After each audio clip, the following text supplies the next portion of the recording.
In this video, I'll explain to you the most important concept you need to master to get to Immortal. It is an extremely basic fundamental of the game and is the most overlooked by many players. If you enjoy my content, please like, comment, subscribe and turn on the notification bell. With that said, let's get into the video. So here's the secret.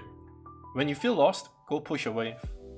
Whenever you find yourself stuck and tons of things are going through your head, I want you to clear your mind and immediately start finding a wave to push it out. Amongst the hundreds of concepts required to get to Immortal, the most important concept to learn is arguably learning to push waves. If you have been hard stuck in your rank for a long time, then learning this concept will drastically increase your chances of climbing out. Now, why is this the case? Pushing waves provides tons of benefits to not only ourselves, but also to our teammates as well. Let's start off with a very simple bell curve to summarize what this means. So in this bell curve, you can see two extreme ends of pushing waves, with the Heralds and Guardians being on the left, and the Immortals being on the right. In the center lies the majority of Dota players. Basically, low MMR and high MMR players share a common theme, in the sense that both will primarily push waves. The only difference is low MMR players don't know why they are pushing waves for and often die pushing waves, whereas high MMR players know their purpose for pushing waves with knowledge of map awareness and game sense that keeps them alive. On the other hand, the center bell curve lies the majority of Dota players that tend to overcomplicate a lot of what Dota really is about. This in turn makes them feel lost in games most of the time because they don't know what they should be focusing on. It also causes them to overlook the fundamentals of Dota and fail to ever learn how to really improve and win games. So what does this all mean? Let's break down the importance of pushing waves into three main points for you to understand this concept better. Firstly, pushing waves provides pressure and map control.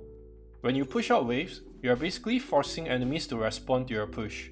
This makes your opponents spread out and creates opportunities for your team to control other key areas of the map.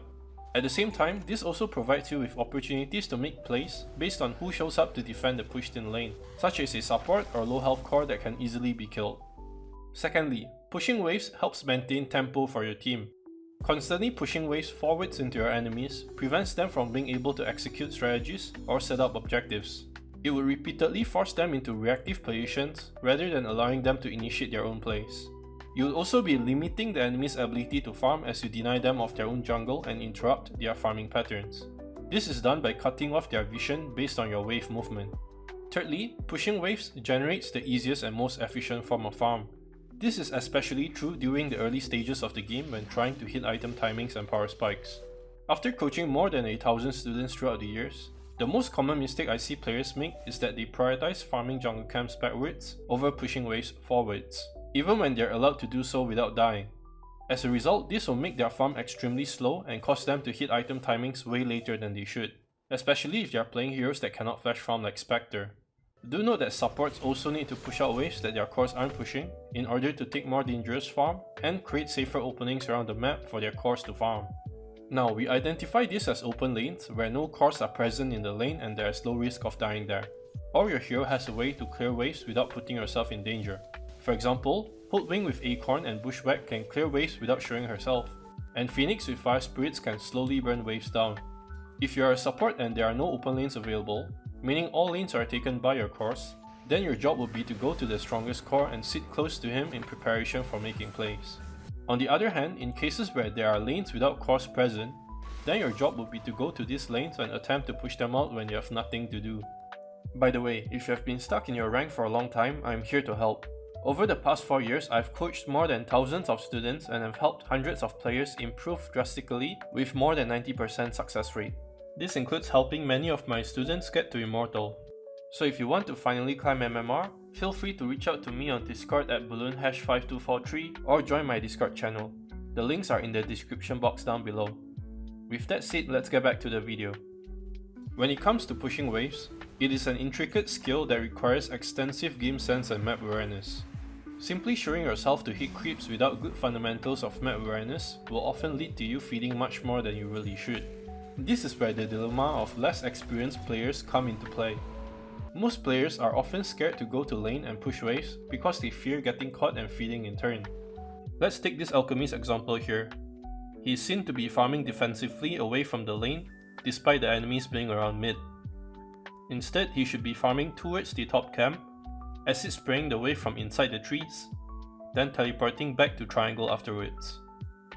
This will have helped apply pressure, speed up his farm, and maximize his efficiency.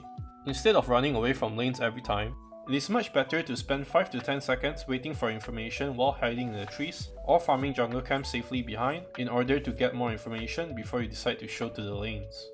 Since pushing waves is so important in Dota, reading the position of creep waves is an extremely important skill to pick up. There are two simple methods that you can use at any given point of time.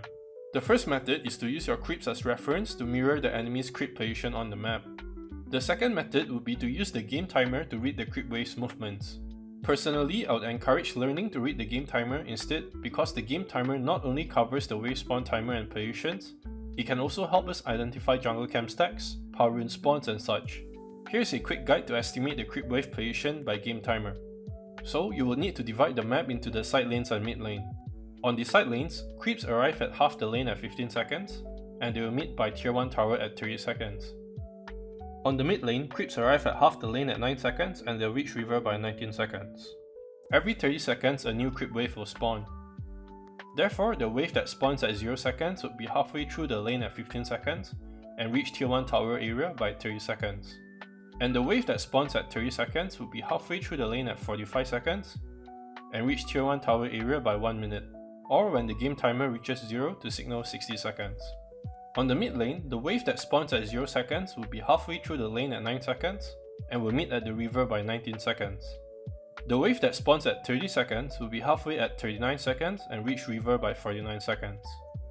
Once you know how to split the lanes into half lane and full lane, then you can break it down further into 5-second intervals where you can predict more accurately where the waves will be. Learning to read the game timer and predict the wave's position is extremely important as it allows you to pre-plan your routes and determine if you need to stay to push out one more wave or leave to farm jungle first. If the next wave is too far to wait for, meaning it will take more than 15 seconds to reach you, then they will most likely signal you to go do something else. For example, farming a jungle camp in the meantime, or setting up for a potential play into the enemy's territory with your team. Side note, there will be instances where you don't actually want to be pushing waves but to do more productive actions instead. There are two main situations for this. The first situation is where you're beside your team. It's usually not a good idea to leave your teammates to go push other lanes too quickly as potential fights can still break out soon. Because of this, you might be absent from these fights, causing your teammates to lose the fight. A good rule of thumb is to spend about 10 to 20 seconds chilling by your team and assessing if they are retreating or not before you decide to leave to push other lanes. The second situation is a very important one, which is where you have hit your item timings and big power spikes as a core. For example, once you have gotten your big core items in the 20 to 25 minute area, such as a Black Kim bar, you would actually need to start playing closer to your teammates if they are grouped up. If you are still constantly split pushing and farming alone during this stage of the game, it will end up as AFK farming and it causes your opponents to have time to recover and catch up to your own power spike. This leaves your team at a disadvantage as your actions would drag out the state of the game instead of using your early advantage. Supports will also need to be aware of your core's item timings and movements and adjust to them accordingly. To summarize the video, the concept of pushing lanes is the most fundamental necessity in learning to play good Dota. It is the most important action to take in the early game phase during the 10 to 25 minutes of every game. The effects of pressure, map control, tempo and farm will really make a big difference once you can consistently apply it to every part of your game. I hope you have learned one of the most important concepts in Dota and I'll see you again in the next one.